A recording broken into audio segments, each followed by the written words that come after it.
네, 오늘도 하나님께서 보내신 원근각지 여러분의 삶의 처소 가운데 믿음을 지키며 살아내시는 한절 한끼 가족 여러분들에게 우리 주님의 평강이 함께 하시기를 간절히 소망합니다. 오늘과 내일은 사사기 4장 말씀을 보려고 합니다. 사사기 4장과 5장은 여사사인 드보라와 바락에 관한 이야기가 소개됩니다.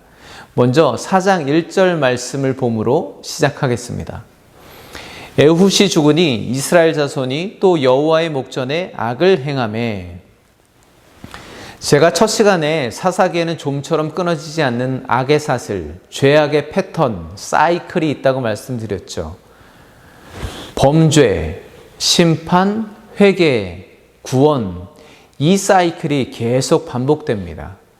오늘도 마찬가지입니다. 사사 에훗이 죽은 후에 이스라엘 자손이 또 여호와의 목전에 악을 행하매 라는 표현이 다시 등장합니다. 이제는 너무 자주 봐서 별로 낯설지 않고 익숙하게 느껴질 정도인데요.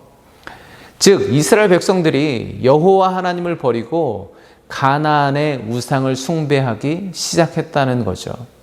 그런데요, 이 말씀이 등장할 때마다 발견되는 공통점이 있습니다. 이렇게 이스라엘이 우상 숭배의 죄에 빠지기 전에는 항상 태평성대의 시기가 있었다는 것입니다.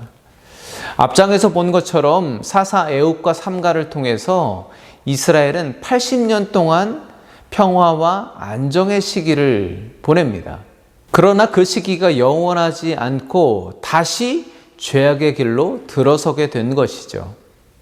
이스라엘은 이렇게 하나님께서 허락하신 평안의 시기를 하나님의 은혜에 감사하고 기억하며 또 자녀들에게 가르치며 영적인 성장과 성숙의 기회로 삼은 것이 아니라 도리어 죄악의 길로 가는 기회로 삼았다는 것입니다. 네, 이에 하나님은 이스라엘을 가나안 왕 야빈의 손에 넘기셔서 20년 동안 그들을 징계하십니다. 이제 이스라엘 백성들은 다시 고통 가운데 하나님께 부르짖죠.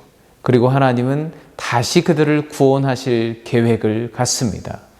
이번에는 랍비도스의 아내 여선지자 드보라를 사사로 세우십니다. 여러분, 당시에는 여성은 남성에게 종속된 시대였잖아요. 그런데 하나님께서 이렇게 여성을 선지자로 또 사사로 세우셨다는 것은 매우 이례적인 일이죠. 어제도 에훗과 삼갈, 장애가 있고 지극히 평범한 연약한 자들을 지도자로 세워서 이스라엘을 구원하신 것처럼 하나님께서는 이번에도 여성을 사사로 세워서 이스라엘 백성을 구원하십니다. 하나님의 일은 사람의 능력과 자질에 있는 것이 아니라 하나님의 손에 있음을 다시 한번 나타내시는 거죠. 사사 드보라는 가나안 왕 야빈과 전쟁을 하기 위해서 바락이라는 사람을 부릅니다. 그리고 그에게 군사 10,000명을 데리고 가서 야빈의 군대 장관 시스라와 싸우라고 하죠. 그러면서 하는 말이 하나님의 명령대로 나아가기만 하면 하나님께서 함께 하셔서 반드시 승리하게 해주실 거다. 하나님의 약속을 확인시켜 줍니다. 그런데 그 이야기를 들은 바락이 어떻게 반응할까요? 8절 말씀을 보겠습니다.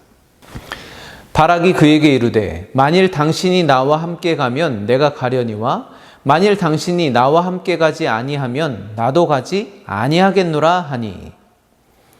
드보라를 통해 하나님의 말씀을 들은 바락이 조건을 제시합니다.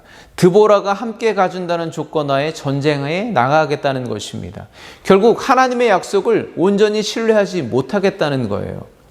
하나님이 정말 나와 함께 하셔서 승리케 해주실지 나는 믿지 못하겠다. 불안하다. 그러니까 하나님의 사람인 당신이 함께 간다면 내가 전쟁에 나가겠다라는 겁니다.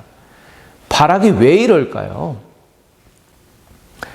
당시에 가나안 왕 야빈은 철병거를 900대나 거느리고 있었다고 합니다.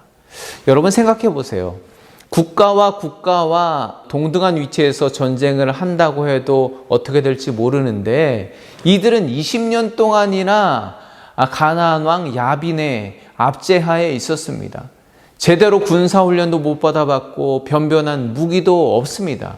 그런데 어찌 막강한 군사력을 가진 가나안 왕과 전쟁을 치를 수 있겠습니까? 말도 안 되는 거죠. 그것이 바락의 생각이고 판단이었습니다. 당연히 두려웠을 것입니다. 지난 1장에서도 가나안 정복 초기 때 유다 지파가 골짜기 주민들은 쫓아내지 못하잖아요. 왜냐하면 그들에게는 철병거가 있었기 때문에. 그런데 그 철병거가 오늘 또 바락을 가로막고 있는 것입니다. 이어지는 9절 말씀입니다. 이르되 내가 반드시 너와 함께 가리라. 그러나 내가 이번에 가는 길에서 영광을 얻지 못하리니 이는 여호와께서 시스라를 여인의 손에 파실 것임이니라. 바락이 이렇게 나는 하나님의 약속을 온전히 신뢰하지 못하겠으니까 드보라 당신이 나와 함께 가면 내가 전쟁에 임하겠다. 이렇게 조건을 내세우니까 드보라가 결국은 함께 가겠다고 약속을 해줍니다. 그런데 이번에는 하나님께서 바락에게 조건을 두시죠. 무슨 조건인가요? 가나안 왕 야빈의 군대 장관 시스라를 암살할 수 있는 그 영광을 네가 아닌 다른 여인의 손에 두겠다고 하시는 겁니다. 무슨 말인가요? 결국 바락을 위해 준비되었던 하나님의 영광이 다른 사람에게로 옮겨졌다는 것입니다. 바락은 그저 하나님의 약속을 신뢰하고 하나님의 말씀에 순종하기만 하면 하나님의 영광을 누릴 수 있었을 텐데 현실적인 조건, 상황을 탓하다가 조건을 내세우다가 결국은 그 영광을 놓쳐버린 것입니다. 이스라엘에게는 이런 일들이 빈번했습니다. 과거에 이스라엘이 광야에서 가나안 땅에 정탐꾼을 보낸 적이 있었잖아요. 하나님께서는 그들에게 10하루길이면 갈 수 있는 길을 예비해 두셨습니다. 그런데 가나안을 정탐하고 온 그들에게 비하면 우리는 메뚜기와 같은 존재입니다. 도저히 당해낼 수 없습니다. 하나님의 약속을 믿지 못하겠다고 원망함으로 광야에서 40년 동안 방황하다가 결국은 가나안에 들어가 보지도 못하고 죽게 된 것이 아닙니까? 오늘날 우리의 삶 속에는 야빈의 철병거가 여전히 존재합니다. 우리의 마음 속에는 안악자손이 여전히 있습니다. 그러면 혹시 우리 안에는 오늘 바락과 같은 모습이 보여지지 않을까요? 오늘날 우리가 살아가는 시대가 얼마나 혼란스럽고 무질서합니까? 얼마나 많은 가치와 또 얼마나 많은 세상의 소리들이 들려옵니까? 여러분은 그렇게 요란한 세상의 소리들 가운데 세미하게 들리는 하나님의 음성을 경청하고 계신가요? 저는 가끔 세상의 소리를 듣다 보면 나는 도저히 경험할 수 없는 정말 딴 세상 같은 이야기, 철병거와 같은 이야기들이 얼마나 많이 들리는지 모릅니다. 저도 자꾸 그런 이야기를 듣다 보면, 그런 이야기에 귀를 기울이다 보면 하나님의 음성은 좀처럼 들리지 않고 오늘 바락과 같은 생각을 품게 되더라고요. 요즘은 워낙에 인터넷이 발달되고 SNS도 많이 하잖아요. 그러다 보니까 자연스럽게 예전에 직장 생활을 할 때 같이 일했던 동료들이 지금은 사회적으로 어떤 위치에 있고 어떤 모습으로 살아가고 있는지, 친구들이, 동기들이 지금은 어떤 삶의 형편으로 살아가고 있는지를 보게 됩니다. 그러면 솔직히 그렇게 보여지는 삶의 현실적인 상황이나 환경이 저보다 훨씬 나아 보인다는 거죠. 그들이 누리는 세상적인 가치가 저보다는 훨씬 좋아 보입니다. 철병거 한두 대는 다 가지고 있는 것처럼 보여요. 더 안정적이고 풍요로운 것들을 누리며 살더라는 거죠. 앞으로의 인생을, 미래를 계획할 수 있는 무언가 여유가 있는 것처럼 보입니다. 그러나 저는 앞으로 어떤 길을 가게 될지 계획할 수 없는 그런 삶을 살고 있잖아요. 그러다 보면 자꾸 바락과 같은 생각을 하게 됩니다. 하나님, 말씀대로 순종할게요. 그런데 조건이 있습니다. 늘 이렇게 온전히 순종하지 못하고 하나님의 약속을 신뢰하지 못하는 흔들리는 저의 모습을 발견하게 됩니다. 여러분, 솔직히 아직 이루어지지도 않은 하나님의 약속을 확신한다는 것 쉽지 않은 일입니다. 그러니까 자꾸 불안해지고 나의 부족한 믿음을 안심시켜줄 만한 다른 조건을 구할 수밖에 없는 것입니다.